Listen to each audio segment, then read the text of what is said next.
Today I will show you how to use your car's engine work as a generator to power lights, simple appliances at home if you experience a power outage. So here's my car. It's running currently. It's a Ford Mustang. It has a V6 engine. Now I have the cables running to the battery. So currently the car's running. The generator here on the engine is generating 12 volt to charge the battery.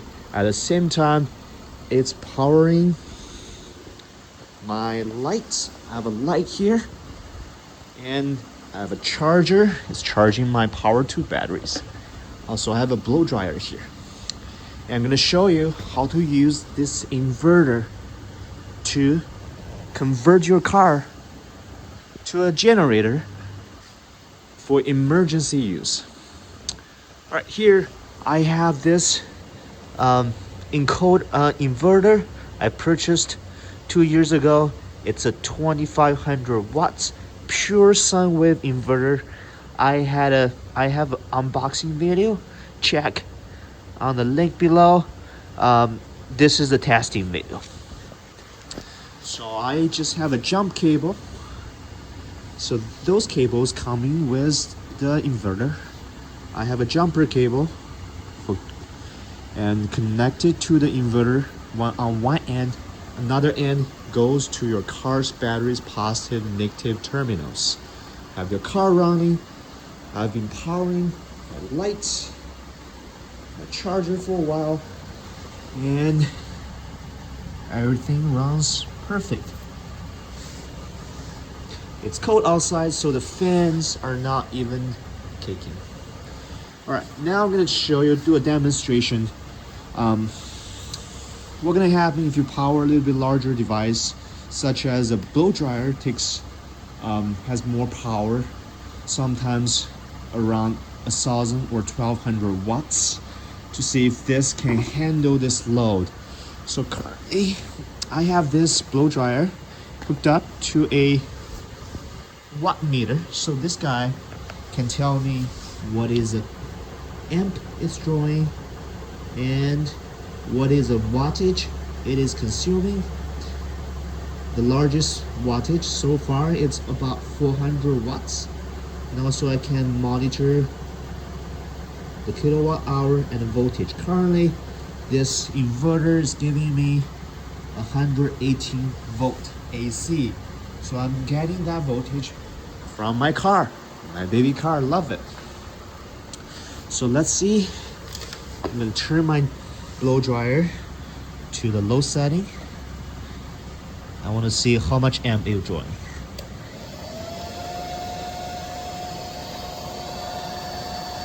This is running. We're drawing about 3.3 amps. And at the same time, I have my lights, my blow dryer, drawing 3.3 amps. My battery charger is charging. 3 different things powered by this 2500 watt pure sine wave inverter.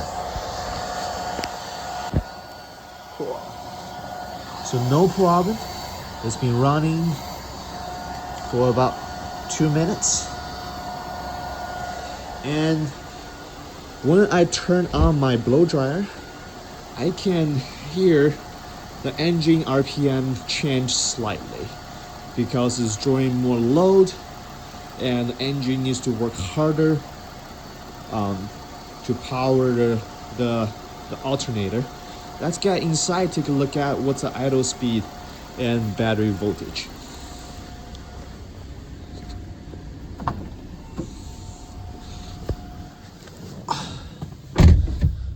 So fortunately for my car, I'm able to look at what is the voltage on my battery or alternator currently.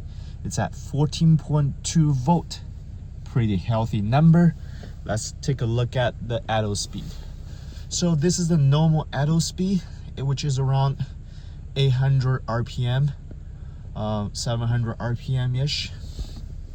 And currently the dryer is running, the light is on, the charger is charging. Everything's normal. The car is happy. I can rev it. Great, let's get back.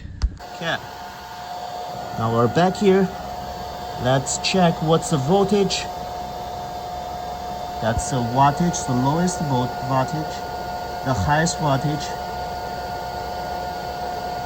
and the current voltage of this blow dryer is at 387, 89-ish watts.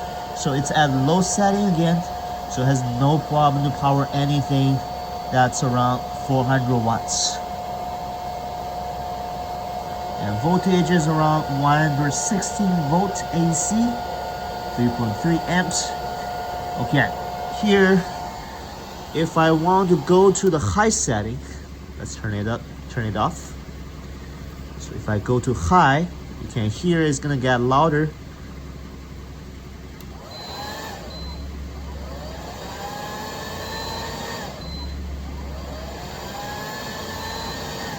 So this is interesting. So I can see this light. After about 2 or 3 seconds, the power light gonna turn to a faulty light and shut down the power. You can hear the blow dryer shut off, slow down, and powered on again. So I don't know what is this. I know blow dryer at high setting it draws. We can do a test later.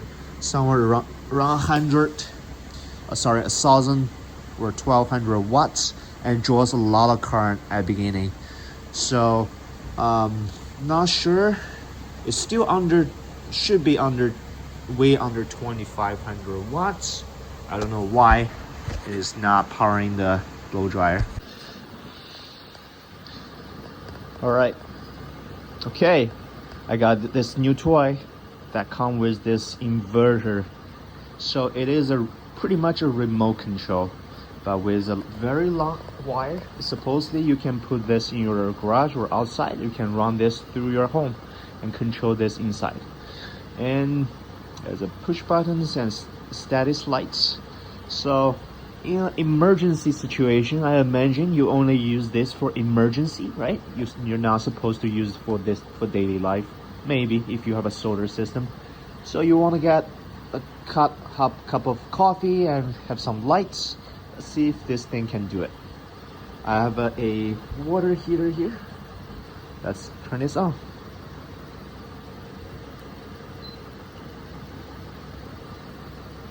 All right, now let's get some hot water for coffee maybe. Oh, the indicator light is on, but we're experiencing this same faulty indicator light. Same here. It's flashing, it's shutting off and turning on again by itself. So let's turn this off then. All right, maybe this guy is drawing too much current. Let's try again.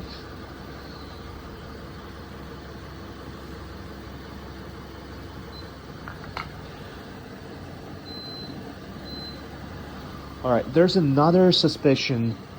I think the inverter itself is great. It's good. It can power up to 2,500 watts. And this water heater, maximum 1,500 watts. So what it's doing here is, whenever I'm trying to power this, I can hear the engine RPM dropping. When that drops, maybe the voltage is below 12 volt. So the input voltage is not high enough to trigger the inverter. It shut it off itself. So one thing we can do is, I can manually go inside of the car, step on the throttle, increase the RPM as we're turning on this. And so this comes handy. I can run this to my car and control everything in my car. Let's see if we can do that. Cool. The wire is long enough, so now I'm sitting in my car. I can remote control my inverter. And let's just do a first try without, step on the gas. Let's just see if how much the RPM drops. Let's turn this on.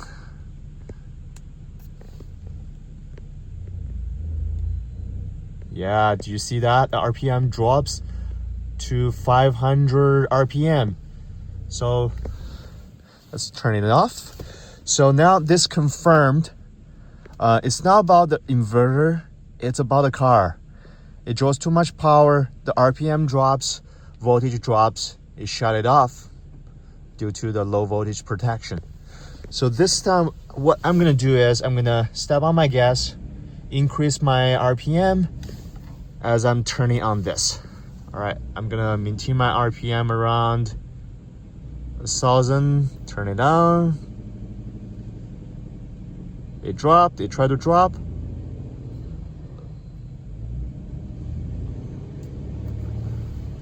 Okay, all right, I'm not sure if that solved the problem. Even I'm at 1,500 RPM, it still dropped. Let's check voltage. All right, let's see how much voltage drops.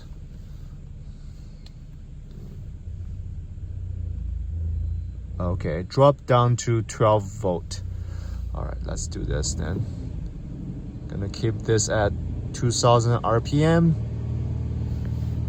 Turn on this.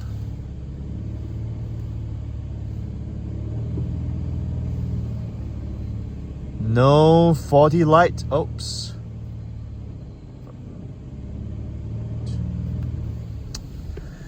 It still give me this faulty light. Let's keep at 3,000 RPM. That's a little too high. All right, cool. Let's see if I can do this.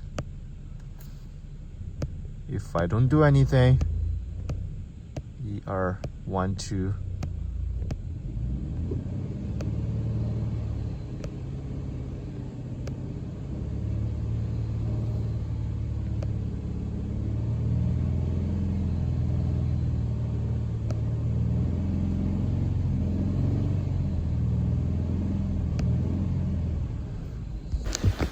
All right, guys, so what do we have today? Can you use the inverter as an emergency generator? The answer is yes. You can power light, charge your batteries, probably turn on a TV, and blow your hair at low setting. But if you want to have a cup of hot water and blow your hair dry at high setting, you may run into some problems. As far as my test, it will shut it off by itself and turn it on and shut it off due to maybe high voltage or high power protection. I don't know. Maybe perhaps the alternator on the car is just not powerful enough to power something like this. Comments down below, let me know what do you think, what's the cost. But I just want to let you be aware of, you don't need to buy a $500 generator and put it in the garage, take out space. You can use this temporarily to, power some small stuff. Thanks for watching. Please like and subscribe. Bye, guys.